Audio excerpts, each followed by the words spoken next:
ஆயிரக்கணக்கான காளைகள் இறக்கப்பட்டு வீரர்களின் வெற்றி கோஷம் முழங்க நகரத்தையே அதிரவிடும் அலங்காநல்லூர் ஜல்லிக்கட்டை காண மக்கள் ஆர்வமோடு கூடியிருந்த சூழலில் இந்த ஜல்லிக்கட்டு போட்டியை துணை முதல்வர் திரு உதயநிதி அவர்கள் கொடியசைத்து துவக்கி வைத்திருக்கிறார்.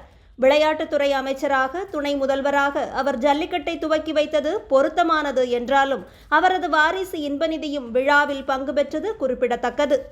ஒரு இளைஞராக ஜல்லிக்கட்டை காண அவர் ஆர்வமோடு வருவது வரவேற்கத்தக்கது என நாமே முட்டுக் கொடுத்தாலும் இந்த விழாவில் அமைச்சர் திரு மூர்த்தி இன்பநிதிக்கும் ஒரு பொன்னாடையை போர்த்தி குடும்ப ஆட்சி மன்னராட்சி விசுவாசத்தை நிலைநிறுத்தியிருக்கிறார்.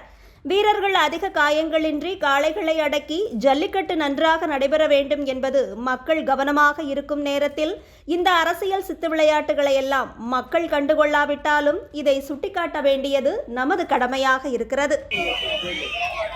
அலங்காநல்லூர் ஜல்லிக்கட்டு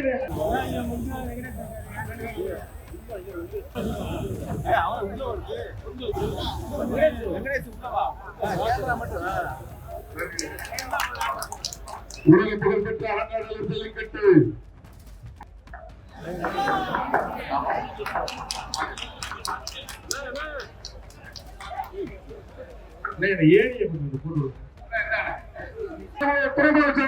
தொடங்கி வைக்குமாறு அன்போடு கேட்டுக்கொள்கிறோம்.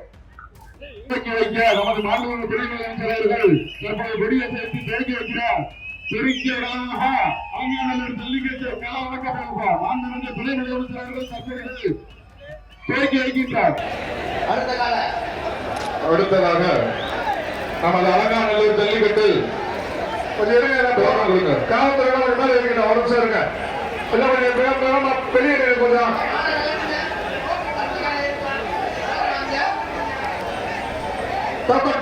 காலைகள் அனுப்பப்பட காலை உரிமையாளர்கள் இந்த மாட்டிற்கு மாண்புமிகு துணை முதலமைச்சர் தங்க நாணயம் ஒரு பெற்றது.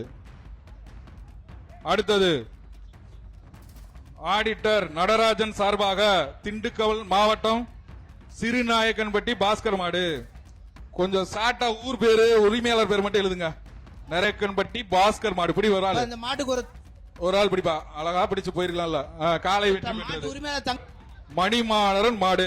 மாடு மாடு மாட நல்லா சீக்கிரம் தயவுசெய்து இந்த மாட்டின் கொஞ்சம் வேகமா, ஏன்னா நிறைய காலம் கலட்ட வேண்டி இருக்கு.